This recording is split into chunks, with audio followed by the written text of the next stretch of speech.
蒙面财经，朋友们好。那今天呢，跟大家聊一聊新出台的上海落户政策。那相信呢，大家也看到了，上海的户籍制度呢开始松动了。那站在现在这个时点啊，大家知道我前面做了2期节目，一期呢是讲天津房地产大幅降价的，还有一期呢是讲河南房地产大佬们抱团不降价的。当然还有这个恒大许老板啊，全国房价打7折这个事儿。可以说呢，现在是肉眼可见啊，房地产的人气呢在下滑，尤其是北方的城市，还有中国广袤的3、4线城市。那站在现在这个微妙的时点啊，上海落户政策的放松就是一个非常有意思的现象啊，也是值得我们密切跟踪和观察的一个事儿。那今天呢，就跟大家来好好分析一下这个事儿。那我们先来看一下这次新出台的落户政策啊，这个落户政策的全文呢叫《2020年非上海生源应届普通高校毕业生进沪就业申请本市户籍评分办法》啊，文字比较长。那上海呢，其实每年呢都会有一个落户的政策啊，今年的这个落户政策呢，有了几点大的改变啊，这几点大的改变呢，就是对4类人的落户政策进行了放松啊。之前呢，大家知道你这个落户来到上海落户呢，都要搞这个评分制度啊，你要满足那个72分，你才能落户，而且耗时呢比较长，也比较麻烦。那这一次呢啊，我们看一下哪4类人进行放松了。那第一类人呢，就是把之前呢只有北大和清华这2所高校的应届本科毕业生啊，扩展到了这个还有上海的4所高校，就是上海交通大学、复旦大学、同济大学、华东师范大学这4所高校。所以说现在就是北大清华加上上海的这4所高校的本科应届毕业生啊，他只要符合基本的条件就可以直接落户，他不需要参加评分制度，这是第一点。那第二点呢，就是世界一流大学建设高校的应届硕士毕业生啊，就是说你只要是世界一流高校的，就是那36所高校里面的应届硕士毕业生啊，你也可以直接落户。那什么是世界一流大学建设高校呢？啊，大家百度一下就可以看到啊，就是有这36所。大家可以看到，这个上海的那4所呢，也在这36所名单以里。那第3类是什么？第3类就是世界的一流学科建设高校里面的这个建设学科的应届硕士毕业生。那如果符合基本条件呢，也可以直接落户啊。那大家可以看一下这个表啊，这个表呢就是世界一流学科的建设高校的95所高校。那并不是说这95所高校里面所有的应届毕业生呢都可以直接落户，而是这95所高校里面的一些建设学科，也就是特定的专业的应届硕士毕业生啊可以直接落户。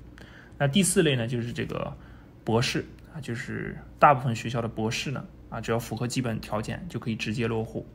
那关于这个基本条件呢，它这个文件里面没有明确说啊，但是这个基本条件呢应该不是很复杂啊，反正它跟那个评分体系呢是2套体系。好，这个呢就是最新的上海落户政策啊。从这个政策呢，大家可以看出来，上海的落户政策比之前呢是大幅松动了啊。在2018年的时候呢，它搞了一个试点改革，那个时候呢就是把这个本科的清华和北大的2所高校的本科毕业生呢啊纳入了这个试点，就是它可以直接落户。那今年呢可以说有了大幅的扩展啊，不限于这2所学校了，就更多的学校，包括更多的学校的应届硕士毕业生啊都可以直接落户。那我们大家知道啊，中国的各个城市呢，在2017年开始呢，搞了抢人大战啊。这个抢人大战呢，从2017年就拉开了序幕啊。最早呢，我记得是西安啊，首先拉开了这个序幕啊。这个包括公安啊，包括当地政府部门的人员啊，到大街上啊去寻找这个年轻人才，搞人才引进。那近3年以来呢，各个城市可以说都使出了18般武艺啊，有送户口的，有给购房补贴的，还有给资源的啊。那随着这购房者呢这种稀缺资源啊，你如果说它是一种资源的话啊，它迅速的在被消耗。那抢人的门槛呢是越来越低啊，从硕士本科到大专毕业生啊，到最后呢甚至下沉到只要45周岁以下的这个青壮年劳动力啊，只要你有一个就业单位有社保，你就可以落户。那到最近呢，甚至有些城市推出了这种零门槛落户，你像石家庄、郑州、西安、济南、南宁，直接就推出了零门槛落户。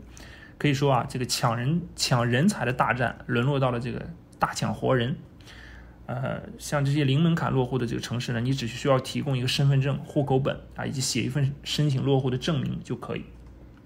那到了2019年呢，全国超过170个城市啊都发布了人才政策，抢人大战呢可以说是愈演愈烈。那说到这儿呢啊，大家这个想不到啊，就是中国持续了数十年的坚如顽石的这种户籍制度啊，居然因为缺少符合条件的购房者而最终得以破冰了啊，这个也是让人哭笑不得的一件事。那上海这次户籍政策的放松呢，可以说更是让中国最高不可攀的2座城市之一的上海放低了姿态，放低了身段，开始接纳购房者这种人才了。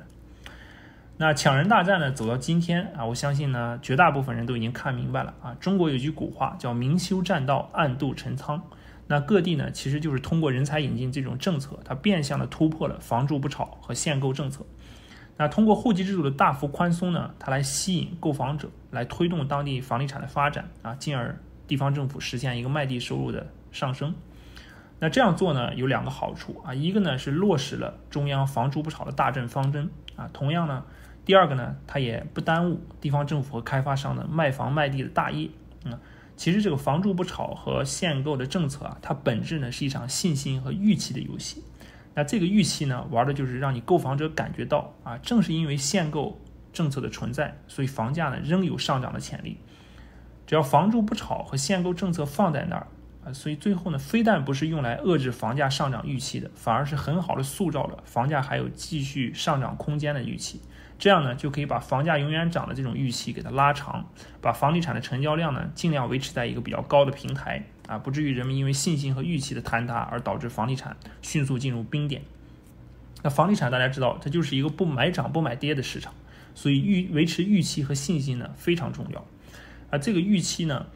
究竟能维持多久呢？这个没有人知道啊。但是不得不承认，这种信心和预期的这种调控能力啊，可以说是运用之妙，存乎一心啊，是一种非常高超的技巧。好，我们回到上海的这个房地产市场啊，我们来看一下这个具体看一下上海的一些情况啊。大家知道呢，一个国家也好，或者城市也好，这个房地产的发展的根本呢，还是靠人口，尤其是靠年轻人口。那任何一个人口呢，任何一个城市呢，都离不开这个年轻人口的净流入啊。只有这个年轻人口的净流入源源不断的流入，才能推动这个城市房地产的这个健康发展啊，不至于走到一个这个颓废啊或者低迷的局面。那我们先来看这个几个数据啊。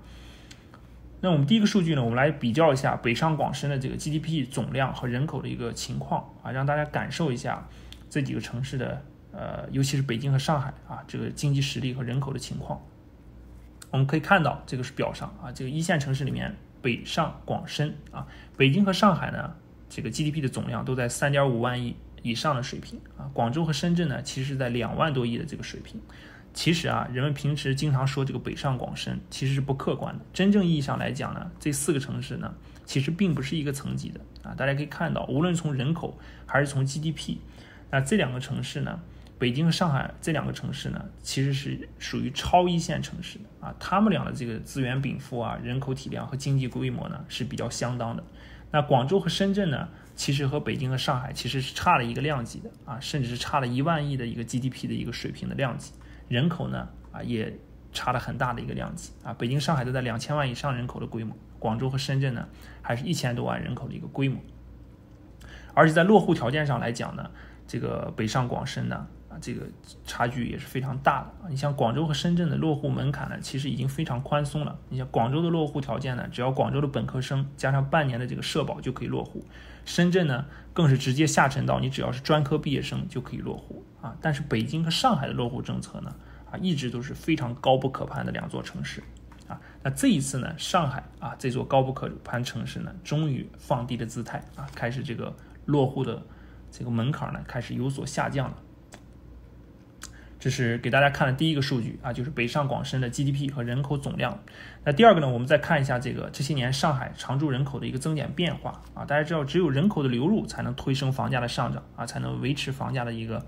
好的预期。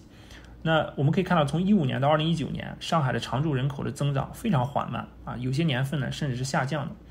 那从2019年的这个末的常住人口的数据来看啊，它相比2015年的这个2415万，只增加了12.87万人啊，增加的是可以说非常非常少。